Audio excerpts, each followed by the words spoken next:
It's a love story, baby, just say Gorge.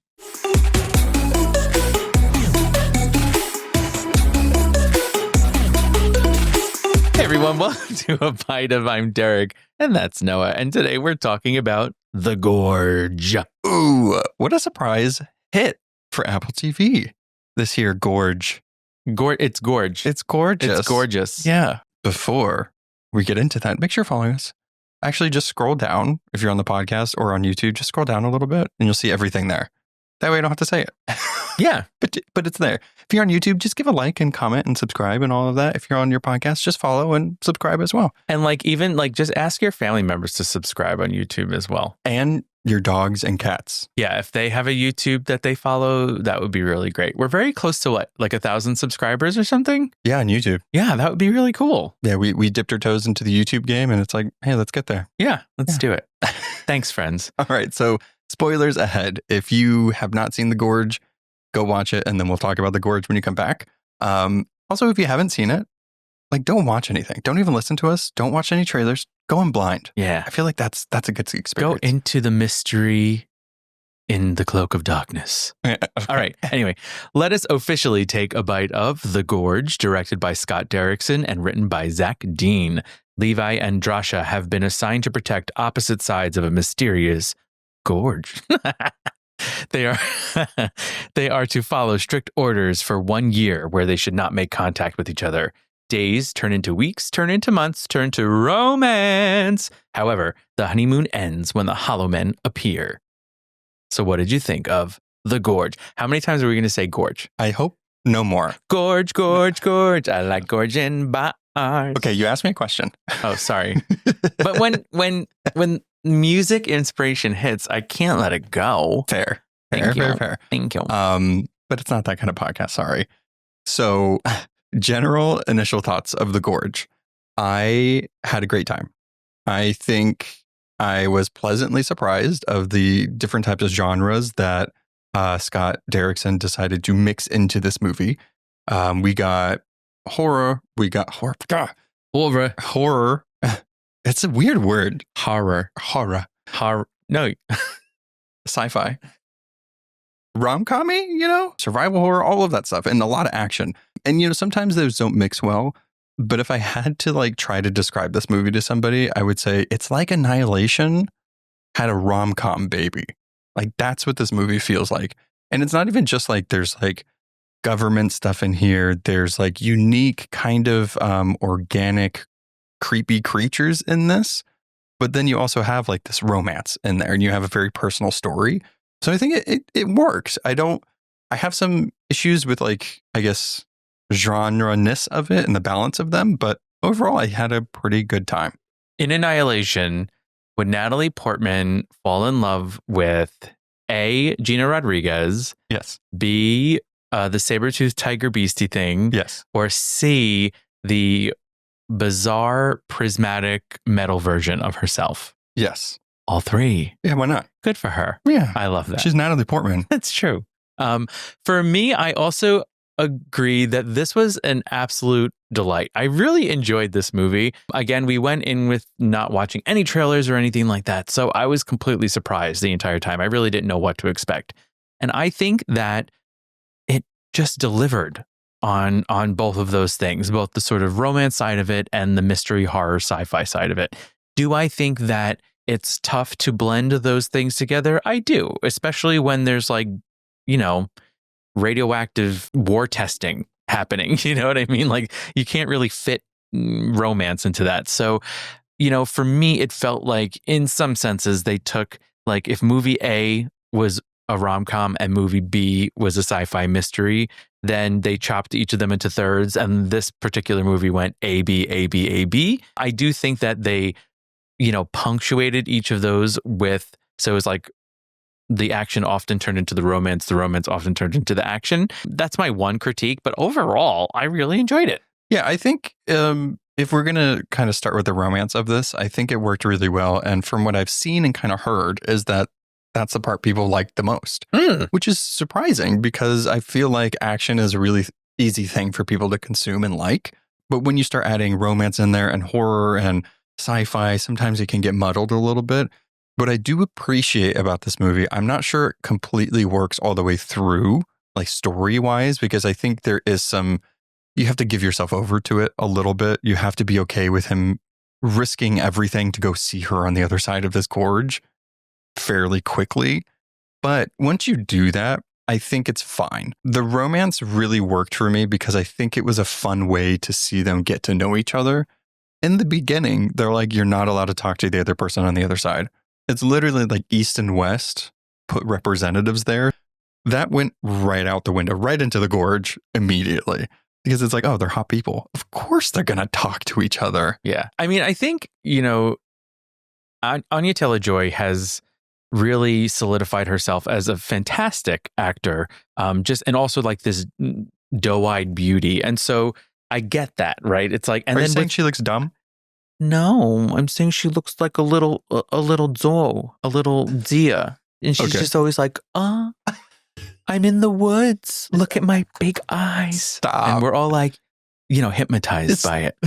I feel like with Miles Teller, I think that he sort of solidified himself as a hunk. I will say, yeah. Like, right? He's an action hunk, I would say, after this movie. He can be. I think he is on the right track to go that way. Oh, he said he's not full hunk yet. He said if he is a Pokemon with 3 evolutions, he's at the middle one. Yes. Yeah. That's a good, yeah. He's not Incineroar yet. No. He's like, I would say Aaron Taylor Johnson is more of like the hunk action. You know what I mean? Like, I feel like Miles Teller hasn't done enough action, maybe, or big action movies to really say that. But I think this is a good stepping stone. Well, if you watch the SNL 50th anniversary when he was on Bronx Beat, he was in Top Gun 2. Oh, you went Top Gun 2? Yeah. Great. I'm just saying, he also did Fan 4 Stick. So like... That was a long time ago. No, it was like 2016, 15. That's not that long. 10 years. It was enough for me to remember. A decade. Well, I think you're letting his past decisions color your perception of him. If I was Drasha, I would also steal his clothes to watch him run naked. Yeah. No, I'm not saying he's not attractive and can't be an action star. I'm just saying he's like there. Because what I think is interesting about these actors, though, is that like Anya Taylor-Joy is like, is she A-list now? Like, I can never pin it because like she is, like she feels like she is, but it's like, I don't know. Like, is she Timothée Chalamet status? No. And I feel like maybe if Furiosa did much better, maybe, I don't know. Like it's interesting with these two actors because it's like, I know of them a lot. I like some of the things that they're in a lot, but I never see them in enough or bigger things. I don't know. I think there's an art to being an actor and being a celebrity and not necessarily needing to be in the spotlight all the time. Fair. Like Timothée Chalamet, and I don't know why we're going on this tangent, but I think that he has just decided, like, I don't know, when you start dating a Kardashian, that to me feels like a very calculated move to want to be in the spotlight. Do you know what I mean? Yeah. And so Anya Taylor-Joy, I keep wanting to call her Aaron Taylor-Johnson. Anyway, isn't that so interesting? ATJ. Anyway. You can just swap out the last name and it's fine. Wild. But I think that she has found a really great balance of doing good work, being in great projects, but not needing to be followed by paparazzi all the time. That is very true. She did, she does things like The Witch and Emma and Furiosa and New Mutants. So it's like, I think her filmography is kind of up and down as far as reception, but I like that she's trying a bunch of different things. And I really liked it in this. I like seeing this kind of, both of these characters suffer from PTSD and some of this isolation and just some problems in their past, right? I think that was abandoned fairly quickly for the romance and the action, which is fine. That's not what this movie is trying to do. But it is interesting that they put it out there and then was like, oh, they're fine. Like they found each other. They're fine now. So it's like those types of things of mixing it felt a little muddy to me, but the romance was enough to just make me forget about it. Yeah. I mean, I think the thing is that everything has to be sped up in this movie, right? So we know that they are there for a year, quote unquote. And literally it's one of those things where it's like October, now we see Christmas trees. Oh, we know it's December. It's new so moon. there are exactly. Oh, heartbreaking. For the book version. Just little version. Bella sitting in the room. Oh my God, she was so It's depressed. possibilities. Oh my God, I'm feeling my Twilight oats. This is Twilight. 20 years. Old. Twilight. Okay. Anyway, sorry. A lot of tangents. Yeah. Anyway, I think that the romance part, we had to be willing to put ourselves over into this kind of high-sped timeline because we just didn't have the time in the movie to really sit with them. I did enjoy the kind of falling in love montage. Oh. Right. So they're communicating to each other through, he has a whiteboard. She has an endless supply of large notebooks and Sharpie markers, which is really impressive. I like how that's like the one thing that you're like, this is unbelievable. There's no way she was writing so big on those pages. She was not saving any room for error. No, I mean, they were playing. Well, to get to my point, right, is one of the things that I thought was kind of cheeky fun was that us as the audience members, they made in this courting process, they made a nod to each of their well-known works, right? So they play chess together. She had enough paper to write every move on a page. Yeah. Which is okay. His was a little more believable. They gave him enough markers and just the one whiteboard, which I appreciated. But no whiteboard cleaner. That's true. Just his hand or his arm or something. And then, of course, the nod to Whiplash for him is that they find pots and pans and empty drums, buckets where they can play drums together across the gorge. Which was such an insane move to do.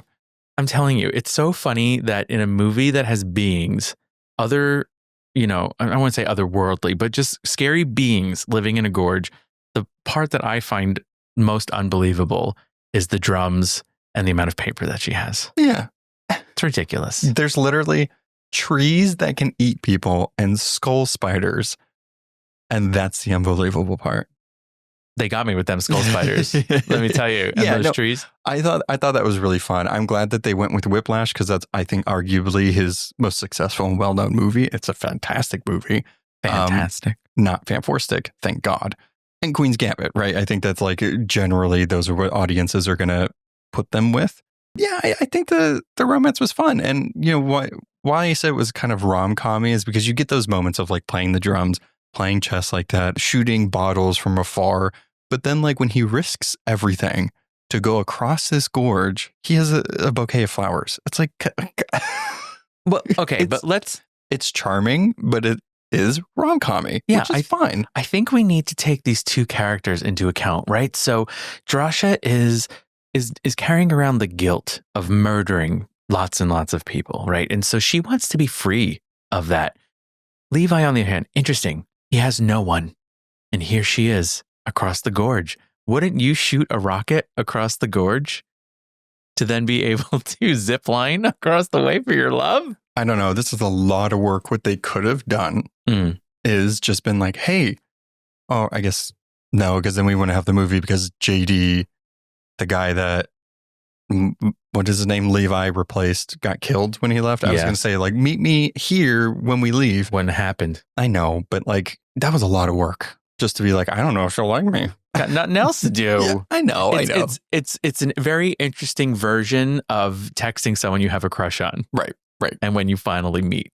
Yeah, I do like how ultimately towards the end it did bring it back to the romance of like, this is what they were fighting for, right? How did you feel about the other half of that movie? How did you feel about the Hollow Men? How did you feel about the Gorge? So I liked discovering everything that was going on along with our characters. We didn't know what they were going to look like. We didn't know what was going on.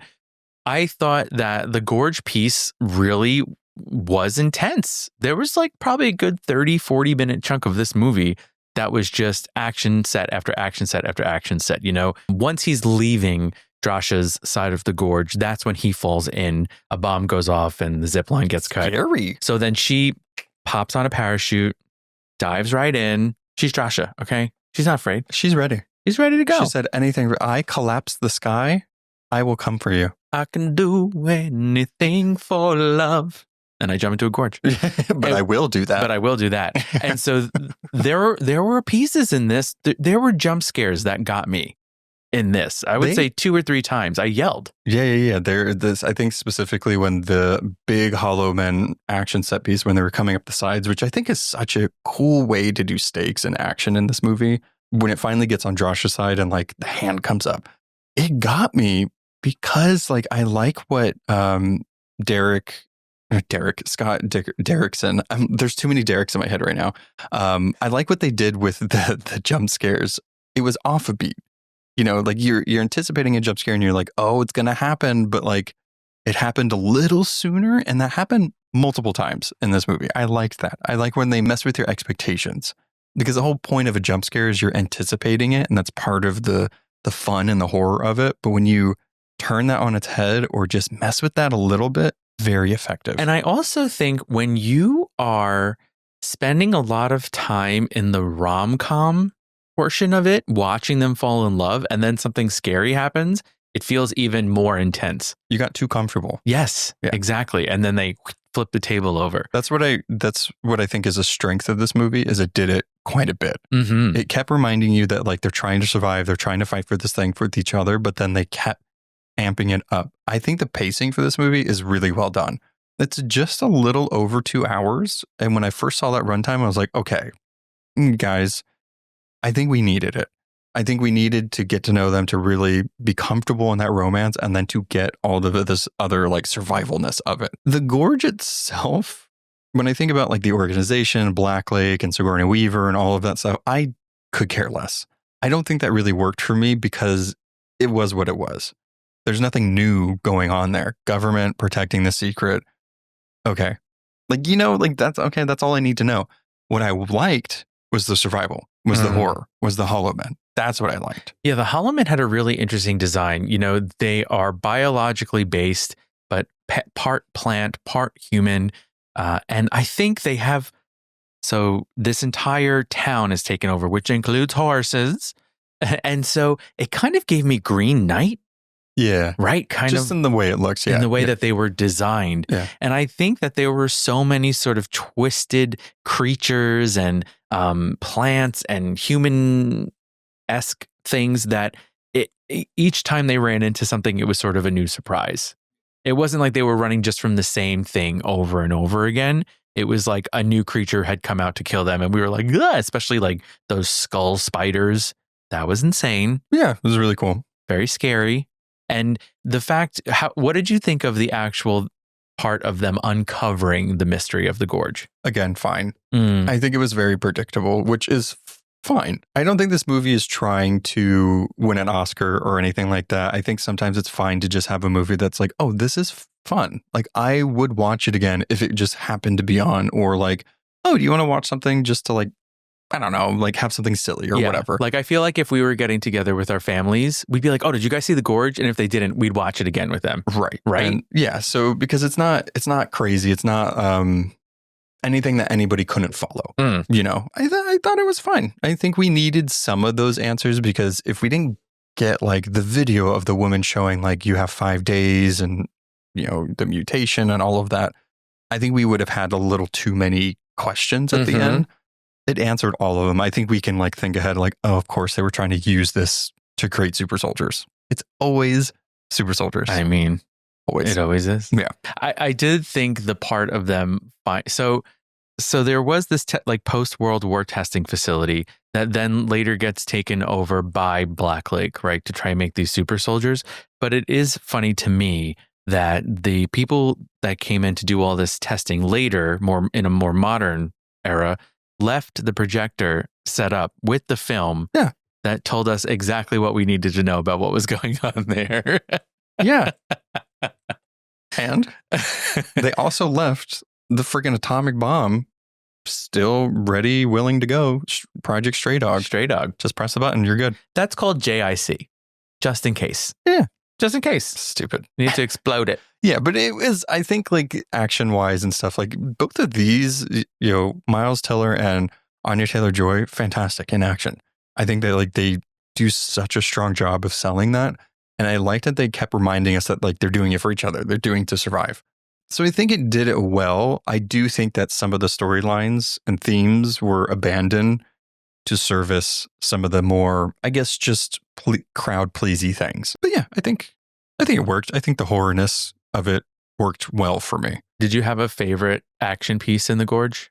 I liked when Joshua got kidnapped and she had to fight the guy off while kind of tied up. I thought that was really cool. That really showed, because also when she was getting dragged, ow, ow, ow, ow, ow. Like she just getting bopped around those trees and stuff. I was like, no, thank you. But they didn't hesitate. Like they made you flinch a little bit with that stuff, which I appreciated. Like if you're going to do some of these genres, you have to sell it. You have to go all the way in. You can't just like make the action kind of there, but just focus on the romance. You need to do both of them. Yeah. He was going to cook her. Yeah. What about you? He was going to eat her. So I loved all the stuff in The Gorge. The part that I think I felt I was most on edge for was the Jeep going up the cliff. Ooh.